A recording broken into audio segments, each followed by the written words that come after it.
How's it going, everyone? Mike here with Curated Horology, and sitting at a bit of a new desk today. This is a new view behind me. I promise I have a haircut 2 days, so I scheduled it like 3 weeks ago, so almost there. I finally get a haircut, which I desperately need. My son is 9 weeks. He'll be, actually tomorrow he'll be 10 weeks old already, and I was supposed to have a haircut a week or 2 weeks before he was born, which I had to cancel. And I usually schedule my haircuts like every 5 to 6 weeks, so yeah, probably haven't had a haircut in just over 3 months. So anyhow, I digress. New package arrived, so I'm gonna do a little bit of an unboxing here. Okay. I like to always keep the shipping paperwork. Put that aside. Hey pal, got my son here joining me again today. Okay.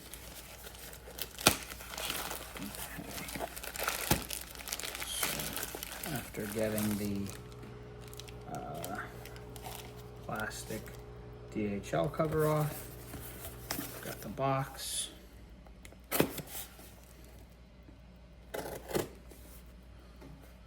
This one came from Japan, so this should be a pretty cool watch. And sprung back open on me. So if you're into Japanese watches, you're probably not going to guess what this is. You'd probably be guessing Seiko, Citizen, Grand Seiko, maybe Orient, something like that. But no, that's not what this is.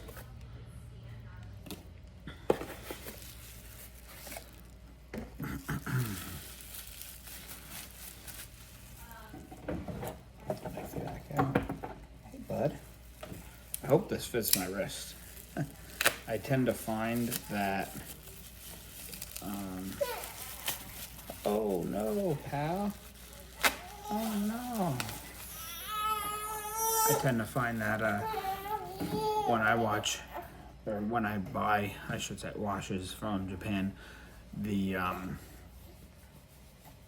tend to not fit my wrist. So hoping this one does, because I would imagine that finding an extra link for it would be really, really difficult. Up. Bye-bye. Bye-bye. All right. I'm gonna have to make this a quick one because my son had we had to go into New York yesterday. He had a tongue tie released, so he's been a little fussy. So you're not happy, huh? You're not happy. Okay, so wow, this is a cool piece. This is an Elgin.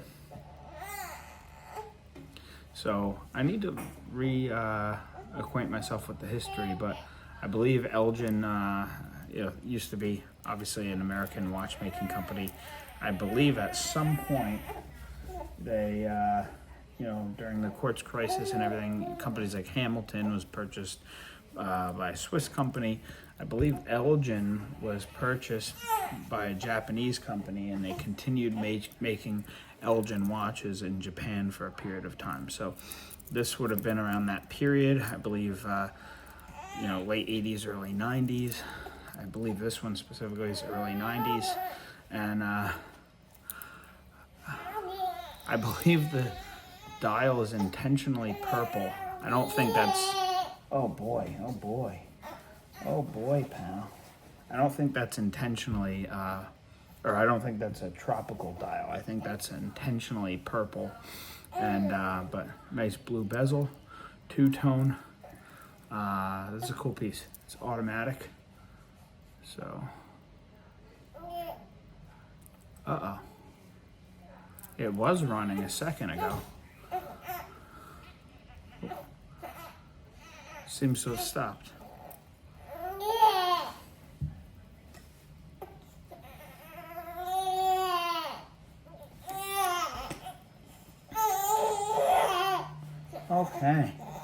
Okay. So that's the watch. I'll do a more in-depth review. Oh boy. All right, let me pause this real quick. Looks like we need a diaper change. All right, so after a diaper change and a nice burp and being held, we got the crying to subside. So, hashtag dad life. I just changed his diaper and burped him right before starting the video. So, anyhow, so yeah, back to the Elgin purple dial, two-tone. Like, you know, most Seikos and watches of the era, again, late 80s, early 90s, the links appear to be, end links are hollow. All the links are hollow, so a little bit of a, oh gosh, okay. Bit of a rattly, jangly bracelet, but it's still a cool watch. I love the aesthetic. So here's the moment of truth. And it is running, so it stopped for a second. I don't know if that was because you know, the watch was sitting for a day or so before opening it or what. And as a bonus, it fits. It's a little bit loose, so I'll have to adjust it, but oh, it's got plenty of micro adjustments, so over here. So that is the watch.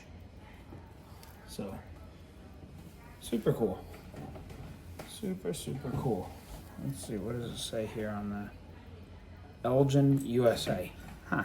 So it says Elgin USA, but again, I believe this was the era, or in this era, I should say, I believe that Elgin was a Japanese company, and I believe it has a Japanese automatic movement.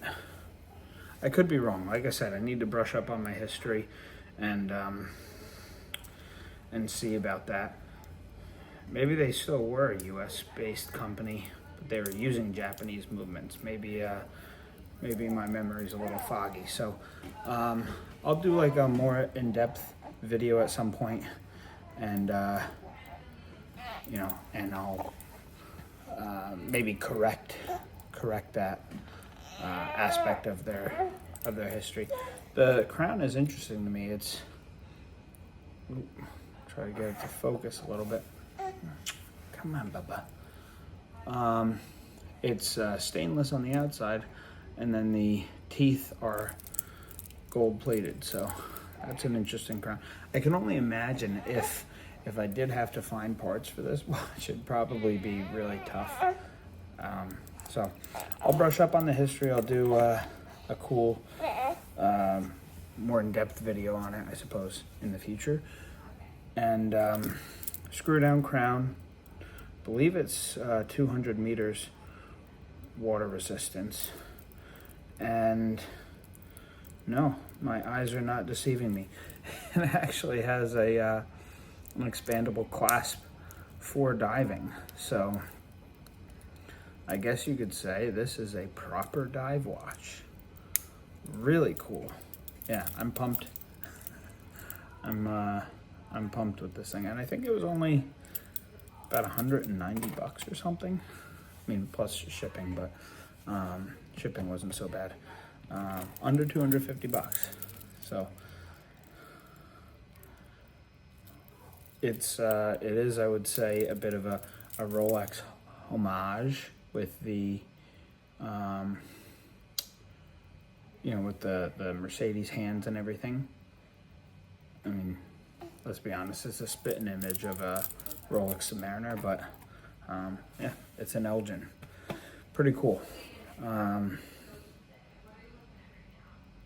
I guess this is also an era where Elgin maybe ran out of their own designs. So, yeah, so that's today's video. Thanks for watching. Feel free to like, subscribe, and comment. What do you think of this watch? There was this, and there was a black dial, black bezel, but I just thought this one was, and that one was full stainless, not two-tone. But I thought this one had way more character, so give one more look there. Thanks for watching, everyone.